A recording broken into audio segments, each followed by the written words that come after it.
Bonjour à tous et bienvenue dans cette vidéo d'introduction à Meteor. Dans cette vidéo, je vais vous montrer comment créer des applications en temps réel avec Meteor. Donc déjà, Meteor, qu'est-ce que c'est? Meteor, c'est un framework open source de développement web en JavaScript qui est basé sur Node.js. Donc on va commencer par installer Meteor. Pour cela, nous allons tout simplement taper cette commande dans un terminal, comme ceci. Une fois Meteor installé, nous allons maintenant pouvoir créer notre projet. Pour cela, nous allons utiliser la commande meteor create -react suivi du nom de notre projet. Voilà, donc le projet a été créé et on va pouvoir maintenant l'éditer. On se retrouve ici dans notre projet Meteor. Donc on voit ici tous les fichiers et dossiers qui ont été créés. Donc on a trois fichiers dossiers importants. On a le dossier client, le dossier imports et le dossier serveur. Donc, comme vous l'aurez pu deviner, le client et le serveur vont contenir les informations pour le client et le serveur, notamment une fonction très importante qui va être Meteor Startup, qui va en fait être la fonction qui va être appelée au lancement d'un client. Et on a également ici la même pour le serveur.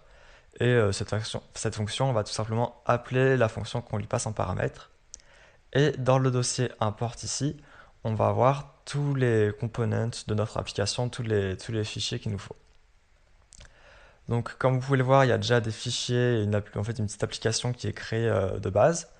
Donc, on va pouvoir la lancer. Pour cela, il suffit de taper Meteor dans le dossier de votre projet.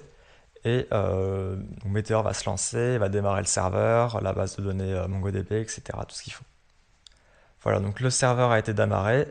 On va pouvoir aller dans notre navigateur et aller sur localhost sur le port 3000, qui est le port de base pour Meteor. Et on se retrouve ici avec notre application Meteor. Donc on va pouvoir commencer à créer notre projet. Donc ce que je vous propose de faire, ça va être une sorte de to-do list en temps réel. Donc je vais préparer la base de ce qu'il nous faut et on se retrouve juste après. On se retrouve juste après avec notre component Todo. Donc je vous montre ce que j'ai fait vite fait. C'est tout simplement juste un component avec un formulaire et une input pour récupérer les tasks à mettre dans notre to-do list et une fonction qui est appelée quand on submit, qui juste récupère la valeur, vérifie qu'il y a bien quelque chose et pour l'instant juste l'affiche dans un console log. Donc maintenant qu'on a ça, on va pouvoir aller dans notre app.jsx et on va import notre component todo, comme ceci, app.todo. Et on va pouvoir le mettre à la place de ces deux-là. Todo, todo, comme ceci. Du coup, si je retourne sur mon application, on voit ici notre nouvelle application Meteor, tout simplement. Et si je marque quelque chose ici, on voit que ça apparaît bien ici dans le console log. Donc maintenant que ça c'est fait, on va pouvoir passer à la partie plus intéressante, qui va être de tout simplement sauvegarder ces tasks dans la base de données MongoDB et ensuite les récupérer et les afficher en temps réel. Donc on va commencer par créer une nouvelle collection pour nouvelle connexion MongoDB pour nos tasks. Donc je vais faire un fichier task.js dans API et on va ici import Mongo, hop, notre accolade, hop, from Meteor Mongo, hop. Et on va pouvoir créer une nouvelle collection. Donc on va vers export, const, on va l'appeler task. Et ça va être une nouvelle collection MongoDB, donc mongo.collection. Et on va l'appeler task, comme ceci. Donc une fois que ça c'est fait, on va commencer par aller dans notre main.js et import notre collection MongoDB pour qu'on puisse par la suite accéder aux informations. On va juste faire import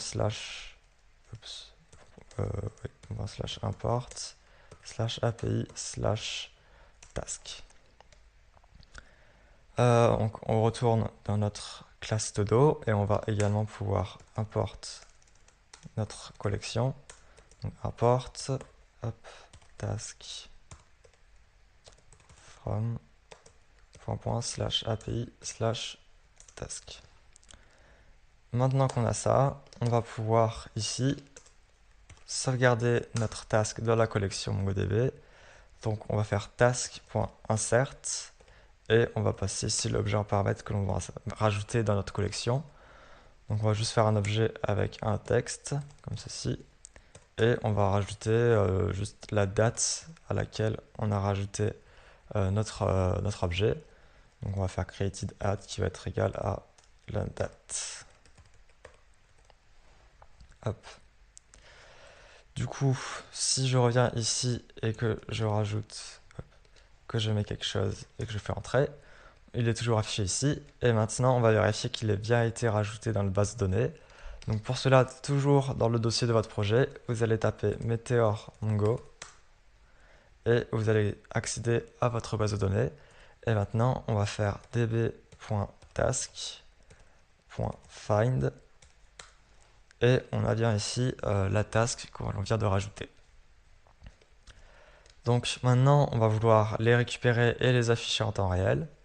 Donc pour cela, on va commencer par import un nouveau module qui s'appelle WizTracker, comme ceci, WizTracker, from, alors c'est Meteor slash React Meteor data. Et en fait, ce qu'on va faire, c'est wrap notre component todo avec le WizTracker.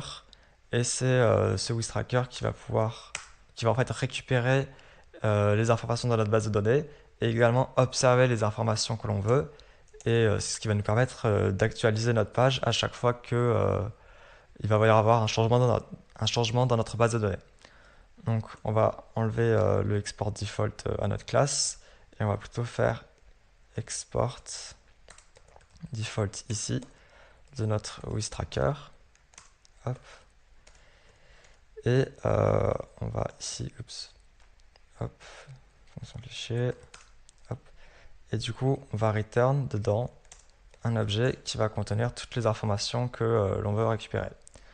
Donc nous, on va faire une variable task, hop, et dedans, on va mettre task.find, comme ceci, .fetch.